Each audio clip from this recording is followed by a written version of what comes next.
अंजू, बस जरा, मला बोलायचंय तुझ्याशी. बस.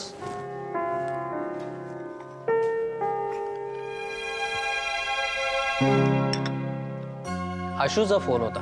हो. समीरच्या आई येणार आहेत कदाचित. म्हटलं तुला सांगावं. अहो मग असं चाचरताय कशाला? माहितीये मला ते. तुला माहितीये? हो.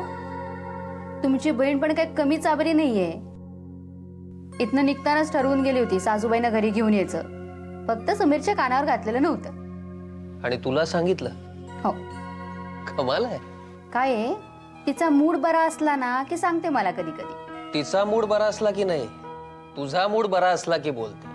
कळतात बरं ही बोलणी मला. टोमणा मारायची एक संधी सोडू नका तुम्ही मला. द्या तो कप. खूप कामं पडलेत मला. बस गांजू, अजून महत्वाची बातमी तर सांगितलीच नाहीये ना मी तुला. कुठली हो? अंजू, आशू म्हणजे आशूचा साखरपुडा करायचा आहे. काय? नाही नाही नाही नाही, म्हणजे खर्च वगैरे आपल्याला काही करायचा नाहीये. अहो खर्चाचं राहू दे. केवढी आनंदाची बातमी दिली तुम्ही साखरपुड्याची. खरं आहे अंजू, मलाही खूप आनंद झालाय. आणि टेन्शन पण आलं असेल ना मी कटकट करीन म्हणून. नाही ग, तसं नव्हे, पण खर्चाचं काय करायचं म्हणजे अंगठी वगैरे? झालंय ग सगळं, तू काही काळजी करू नकोस. झालंय सगळं? असं कसं? खरं सांगता तुम्ही मला? खरंच सांगतोय ग. अगं आशूच्या आईने म्हणजे माझ्या काकूने आशूच्या लग्नासाठी म्हणून अंगठी, मंगळसूत्र असं सगळं समीरच्या आईजवळ देऊन ठेवलेलं होतं. काय सांगताय काय? बरं झालं बाई. खरंच जुनी माणसं किती धोरणी असतात ना. प्रमिला, जा जेवायची मुंबई करून ये. आयुष्यभर कष्ट काढलेस तू. नमस्कार करते. हां, आयुष्यभर नको बाळा. बरं समीर, रात्रीचा प्रवास आहे, लक्ष ठेव. ड्रायव्हरकडे कायम लक्ष ठेव, सांगून ठेवतो. मामा, तू काळजी करू नकोस. मी गाडीत पुढेच बसणार आहे आणि पूर्ण वेळ मी जागा आहे. हां बरं बरं, पण चला चला लवकर निघा बघू आता. हां आशू, आई तुम्ही गाडीत सामान ठेवा, मी आलो. हां, एक मिनिट. सदा येते. हां, या या या. मामा, माझ्या सगळं लक्षात आहे. मी मुंबईला गेल्यावर लगेच तुझे पैसे पाठवेन. अरे अडचण नसती तर मागितले सुद्धा नसते. असं काय करतोस तू? नाही नाही मामा, तू वेळेला आम्हाला दिलेस हेच खूप झालं. बरं नमस्कार. बरं, चला चला चला. काय काय पैसे? अरे पैसे घाल खड्ड्यात. हे बघ, शूटिंग असेल तर मला सांग, अडवणार नाही. पण हे प्रमुख पाहुणा, उद्घाटन अजिबात वेळ नाही माझ्याकडे. नो वे. चल फोन ठेवतो, बाय. झालं? पलाश, प्लीज उत्साहाच्या भरात गाडी दामटू नकोस आणि साताऱ्याला पोचलास की मला फोन कर. हां, मी ऑपरेशन थिएटरमध्ये असले तर निरोप ठेव माझ्यासाठी. आणि येताना प्लीज त्याला भजी बिजी नको हा खायला घालू. चला आता, माझी सिझेरियनची पेशंट ऑपरेशन थिएटरमध्ये पोचली असेल. हे काय नाही, आता 4 दिवस वेळ काढ. आपण तिघं मस्त महाबळेश्वरला जाऊ. नाही रे, जोपर्यंत किटीची प्रेग्नन्सी कन्फर्म होत नाही ना तोपर्यंत मी मुंबईच्या बाहेर हलूच शकत नाही. आणि त्याच्यानंतर नमिता मला जाऊ देईल असं नाही वाटत. No problem. कारण चांगलं आहे. काय, नमिता आणि शुभांगरच्या घरी बाळ येणार असेल ना, तर आपण आपल्या सुट्टीचा त्याग करायला तयार आहोत. खरंच किती एक्साइटिंग वाटतं ना. अरे आपणच इतके खुश होतो, ते दोघं तर. अरे अधीर झालेत, अधीर. नमिताचा व्याकुळपणा दिसतो सगळ्यांना, दादाचा नाही दिसत. परवा फोनवर माझ्याशी बोलताना गळा भरून आला होता रे त्याचा. सुखी राहा. आत्तापर्यंत जेवढं दुःख भोगलेस त्याच्या 100 पटीने सुख मिळत तुला. समीरच्या आई येणार होत्या ना? आल्यात ना, समीरच्या घरी गेल्यात परस्पर. खूप आनंदी झाले असतील नाही? हो. समीर अमेरिकेला जायच्या आधी साखरपुडा करण्याचा हट्ट त्यांचाच. बरं, कार्यक्रम कसा करायचा काही ठरलंय का तुमचं? तसं ठरलंय, म्हणजे घरातल्या घरातच करायचं आहे. आणि कसं काय ते सगळं आई बोलतील ना दादाशी. बरं, आज ऑफिसला जायचंय का तुला? आणि हो वहिनी, 2 दिवस जाऊन येते असं सांगून 4 दिवस झाले. दातार काकांना आता आकाश पाताळ एक करणार आहेत. बरं, तू पळ आंघोळीला. शिरा करते, देवाला नैवेद्य दाखवू आणि खाऊन जा. नाही, मी आधी 5 मिनिटं गुंड्याशी खेळते.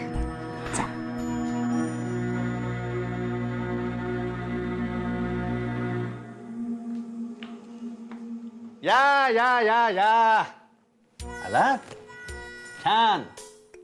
काय ग तुझा एक दिवस 48 तासांचा असतो का? चूक झाली काका. चूक झाली. सासूला भेटायला जायचं म्हणून 2 दिवसाची रजा दिली होती तुला. बरं सासूबाईंची तब्येत काय म्हणते? बरी आणले ना त्यांना आमच्यासोबत. काय ग तुझ्या सासूबाई मुंबई बघायला आल्यात की चिरंजीवांना निरोप द्यायला? हो. अगं हो काय काय विचारतो मी? साखरपुडा आहे ना.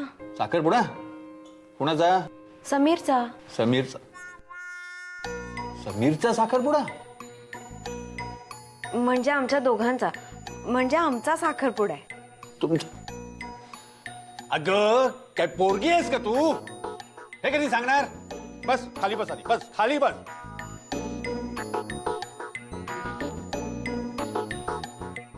बरं त्याच्या जाण्याचे पैसे जमलेत का? हो झालं सगळं. आणि काय ग जालन्याला त्याचं घर शेती वगैरे काही आहे? नाही काका कर्ज काढलंय. कुठल्या बँकेतून? बँकेतून नाही, एक फायनान्स कंपनी आहे. नीट विचारपूस केली ना? अगं अनेकदा अशा कंपन्या बोगस असतात. परवा असंच एका कुठल्या तरी कंपनीबद्दल पेपरमध्ये आलं होतं. याची कुठली company? Midas finance company. Midas finance. Midas finance. दरवाजा उघडा आहे डोंट वरी.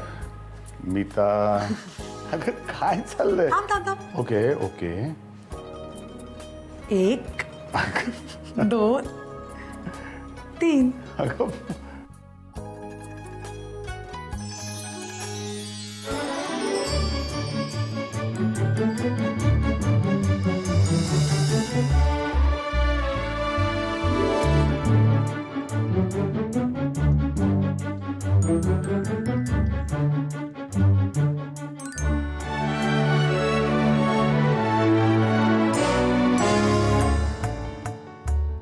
शुभू, याच भिंतींनी मला स्वप्नांशी खेळताना पाहिलंय. आता याच माझं स्वप्न सत्यात उतरताना पाहणार आहेत. याच भिंतींच्या आडोशाला किटीच्या पोटात आपलं बाळ वाढेल ना.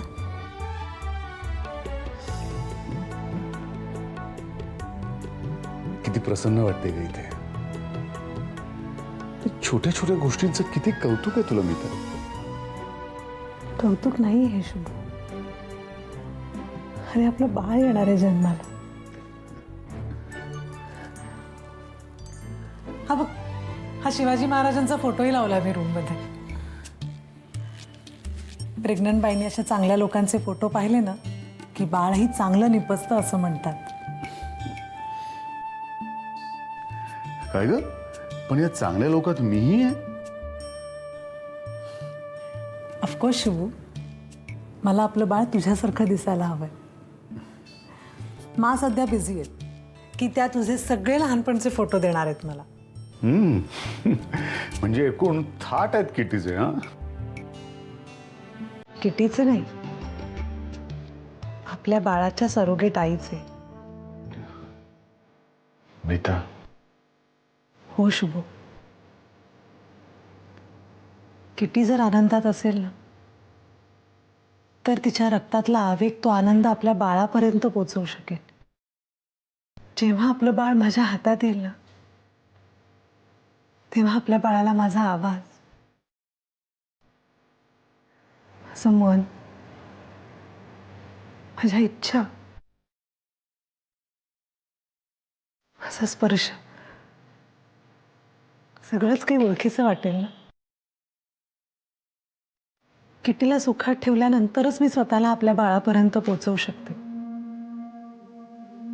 तू खूप मोठे मोठे पूल बांधतोस ना, नदीच्या 2 किनाऱ्यांना जोडणारे. किती काळजीनं करावं लागतं ना सगळं. किती जपावं लागतं तुला. किटी असाच एक पूल आहे. मला माझ्या बाळाशी जोडणारा, त्याच्यापर्यंत नेणारा. मग तिला जपायलाच हवं, हो ना? हो मिता, आय एम विथ यू.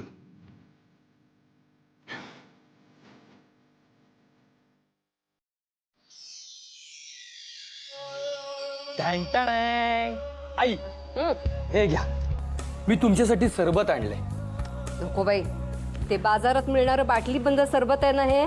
नको रे, मला घशाशी येतं माझ्या. अहो काय आई, अहो मस्त लिंबू पिळून साखर घालून स्वतःच्या हाताने बनवलंय मी. Fresh lime juice. हो, तुला येतं? पण काय रे, चिमूटभर मीठ घातलंयस ना ह्याच्यात? हो तर समीरने शिकवलं होतं ना मला सरबत बनवायला. आई मी जरा जाऊन येतो बाहेर हं? अरे आत्ता कुठे चाललायस तू? अगं विनोदचा फोन आला होता, त्यांनी अर्जंटली भेटायला बोलवलंय. समीर, अरे 4 घास खाऊन जा. नको काही उशीर होईल. अरे तयार आहे स्वयंपाक. तिथे गॅस समोर ना जरा गरम व्हायला लागलं म्हणून मी इथे येऊन बसले. तेवढ्यात या रोहनने सरबत आणून दिलं. अरे ते एवढं म्हणतायत तर जेवून जा ना. नाही आता नको, मी विनोदला भेटून येतो पहिले. विनोद म्हणजे तो जालन्यातल्या गांधी चौकातल्या बर्व्यांचा मुलगा ना रे? हो, आशू बोलली का तुला? हो, म्हणजे त्यांनीच केलं ना तुझं कर्जाचं काम? आता मी सगळं सांगत बसत नाही आई.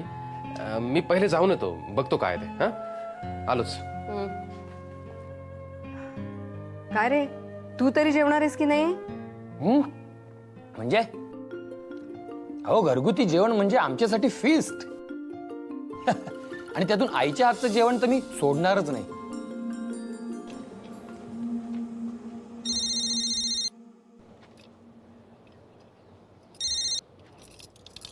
हाय नमिता.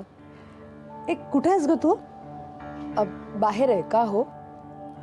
नाही, मी आज जरा शॉपिंगला जाणार आहे, तेव्हा तुझ्यासाठी काही CDs आणि पुस्तकं आणणार आहेत.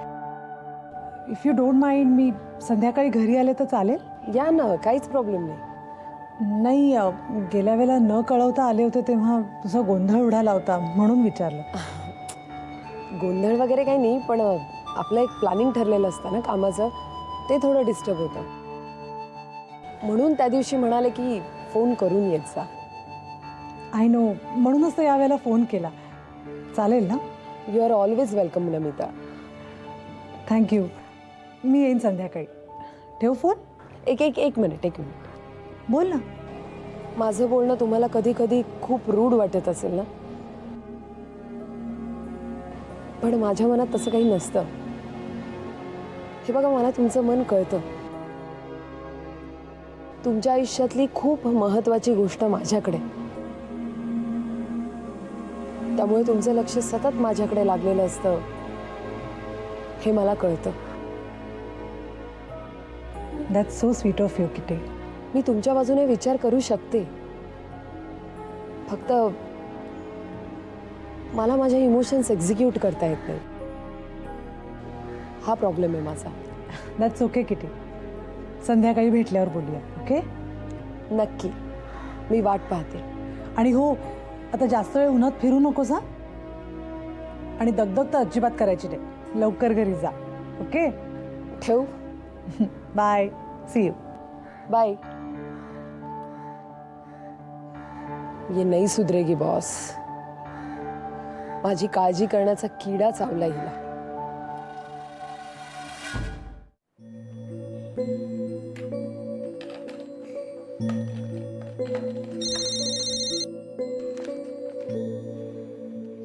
बोल किटी, कुठे आहेस? हा, निघतीये घरातून. कुठे भटकत असतेस ग अशा अवस्थेत? ए, तुझ्यात पण काय ती नमिता प्रधान संचारली आहे का? कुठे भेटायचंय? ठक्कर ज्वेलर्स कडून लेफ्टला एक रोड जातो बघ, तिथे भेटूया. ठीक आहे, येते मी. 10-15 मिनिटात पोहोचते. चल, ठेवते. बाय. काय अश्विनीबाई, झाली का उड्डाणाची तयारी? हो काका, सगळं काम झालंय. 2-2दा तपासूनही झालं. तुमच्या उजवीकडच्या खणात ठेवलंय सगळं. बर पुणे आलो होतं. राजूबाई आले होते. त्यांना सांताक्रूज किंवा पार्ल्यात ज्वेलरीच्या शोरूमसाठी एक मोठी जागा हवी असं सांगत होते. अरे वा, चांगली बातमी आहे. आणखीन काही? पारेखचा फोन आला होता, तो करतोय नंतर. पारेख? अरे हो, त्या फायनान्स कंपनीचं नाव काय म्हणाल होतीस का तू? जिकडून आपल्या हिरोने कर्ज घेतलंय, तुझ्या समीरनी ग. हा, ती होय. Midas finance company. बरोबर, हेच नाव होतं. का काय झालं? अगं, या फायनान्स कंपनीचा कुणी एक डायरेक्टर आहे, शाह की पारेख असंच काहीतरी नाव होतं. काय झालं त्याचं? त्याच्या घरावरती इन्कम टॅक्सची थाड पडलीये, बेहिशोबी मालमत्ता बाळगल्याबद्दल. बापरे. काय ग, तुला काय झालं घाबरायला? तसं नाही. तसं नाही मग कसं? उगीच घाबरायचं? काही गडबड नाही ना होणार? कसली गडबड? सगळी खरी कागदपत्र सबमिट केलेत ना? हो. खोटी कुठून आणणार? ते काही विचारू नकोस. जगात काय काय चाललेलं असतं तुला माहित नाहीये. नाही हो, समीरची सगळी कागदपत्र खरीच आहेत. झालं तर मग. पण ती इन्कम टॅक्सची धाड. त्याचं काय एवढं? मोठ्या माणसांवरती नेहमीच अशा धाडी पडत असतात. पण त्यामुळे समीरला जाताना काही अडचण नाही ना येणार? कर्जाचे सगळे पैसे मिळालेत ना? हो. मग कसली अडचण? आणि तो जो कोणी होता ना, तो डायरेक्टर बोर्डापैकी एक होता. त्यामुळे त्याच्यावर धाड पडली तरी कंपनी थोडीच बुडणार आहे. नाही ना बुडणार. अगं वेडी की काय तू? एका मंत्र्यावर धाड पडल्याने अख्खा देश बुडतो का? नाही बुडत ना? बरोबर, नाही बुडत. आणि तसंही ती कंपनी जरी बुडाली तरी आपल्याला काय फरक पडतो? आपले पैसे तर मिळालेत ना? झालं तर मग. हो. काय ग, निघतेस ना तू? हो काका.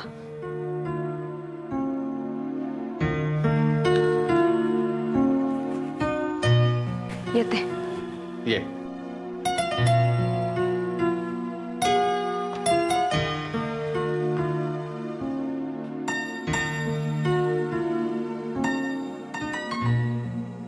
अरे वा, आज पंजाबी ड्रेस किती दिवसांनी. ती गोड दिसतेस. सहज मूड झाला म्हणून घातला. देव करो आणि परत परत तुझा असाच मूड हो. हा, तुझ्यासाठी एक सरप्राईज आहे. हे तुझ्यासाठी. माझ्यासाठी? हे मी कुठे लिपस्टिक वगैरे लावते. अगं मग लाव आता, किमान त्या साखरपुड्याच्या दिवशी तरी लाव. अगं तुझा नवरा अमेरिकेला जाणार आहे, फॉरेन रिटर्न होणार आहे. माठ, लक्षात येते का काही? ते असू दे, तू काय काय घेतलंस ते दाखव. दाखवते ना. हे बघ, हे एक आणि ना एक आहे ना. हा, हे एक आहे ना, हे पण एक.